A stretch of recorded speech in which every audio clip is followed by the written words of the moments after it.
Hello YouTube. Today, something a little bit different. I was asked to do a video on installing the jointer setup on the Shopsmith in this configuration as a drill press. So we're going to go ahead and do that. I haven't read the manual for a long time, so I don't exactly remember what it said about doing this. So what you see will not necessarily be the only way or the right way, but it is the way I do it. I've had pretty good luck so far. So I'm just going to go ahead and start setting this up. First thing I'm going to want to do is to disconnect this thing from the power source, because never trust your life or your hands to that switch. In this case, I can just unplug the motor the way I've got it set up, right like that, and then I'm going to take base plate out,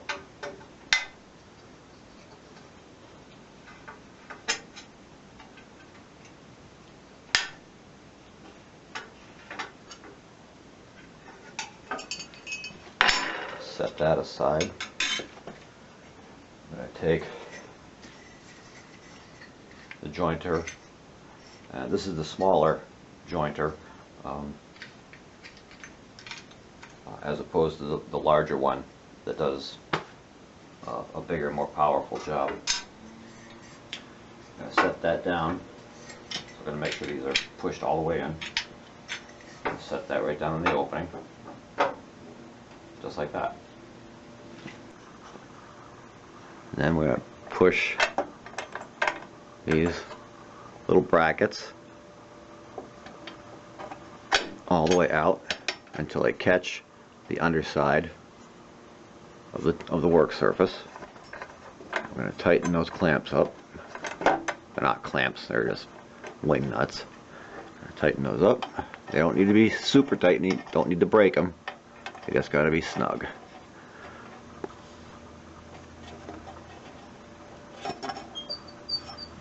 And you'll notice here there's a cavity, and when you put the cutter on, it'll set down into that space a little bit. Okay, having done that, the fence is firmly in place. We're going to take the drill chuck off.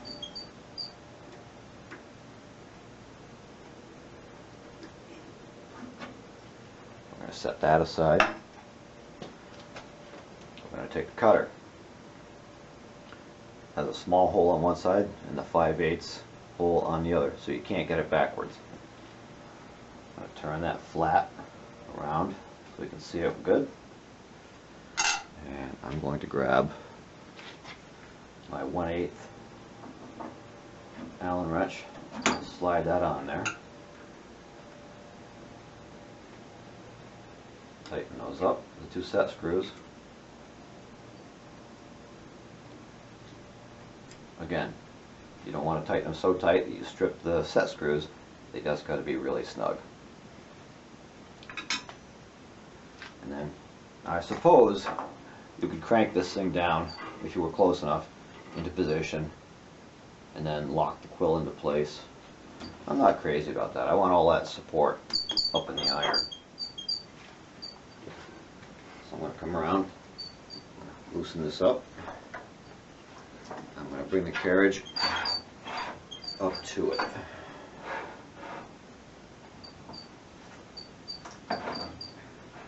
Enough so that, make sure that is tight. I've got that just down below the blade. I've got just down below the surface of the table. Now I've already done this,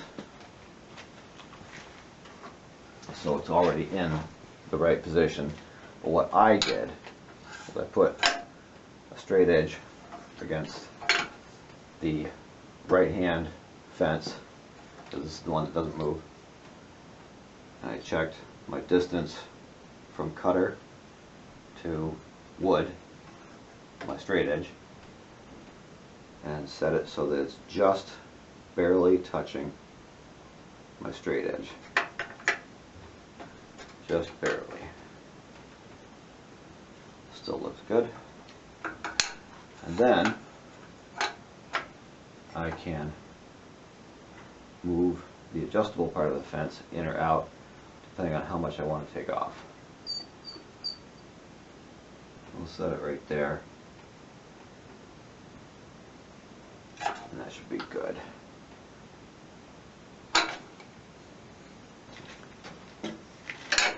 And you're set. All your, oops, I didn't tighten that. Make sure all these things are tight. The table's tight. This is a safety check. Make sure the wing nuts are tight.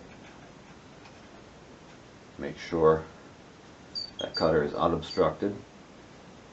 So, everything's put together. Everything's tight.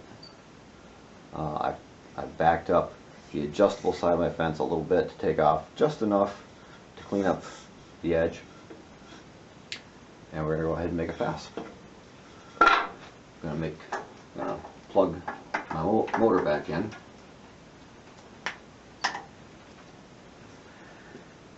And we're going to make a pass.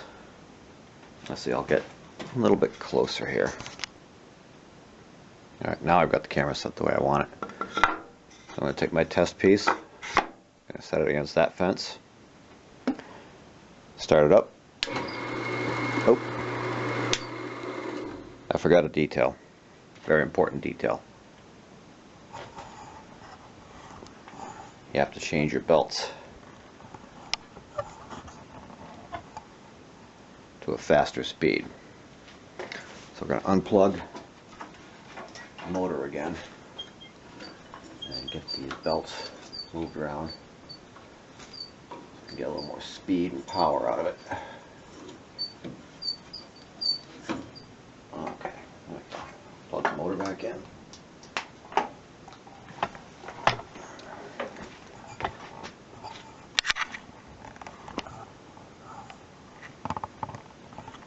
Now we're going to make a pass.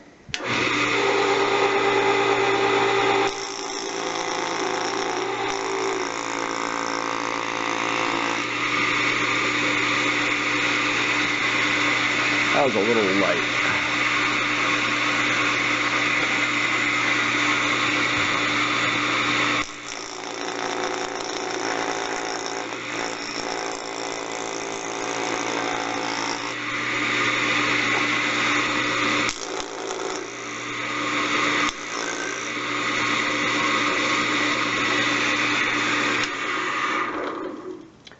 I've got a slight discrepancy here.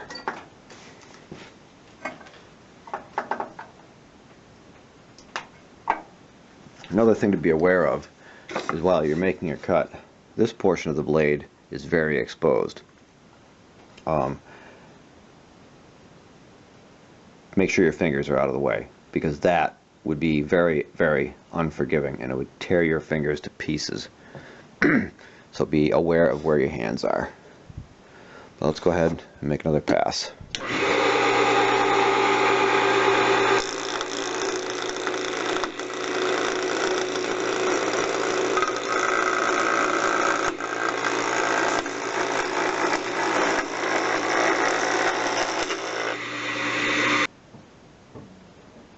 Okay, so long story short, I had to again readjust the blade to fence relationship. I still had, well, this time around I had the blade, it was farther out than the fence was, so I had to fix that. So having done that, having now a straight line between the fence and the cutting edge at its highest point, now I'm going to go ahead and this time I grabbed a piece of oak with a good sawn edge on it, a rough sawn edge. I've already done one side, but I'll show you this side. Alright, so now having again readjusted everything, we're going to make another pass.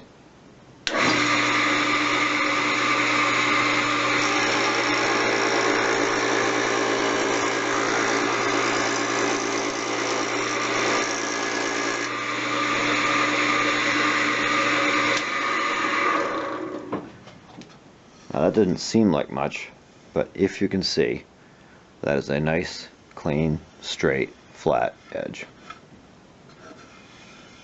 It's not perfect. This is not as good as the bigger, better flatbed jointers, but for what it is, that is a good job. The corners are square, the surface is clean and flat. I would call that a victory. So there you have it, a working jointer for a Shopsmith. So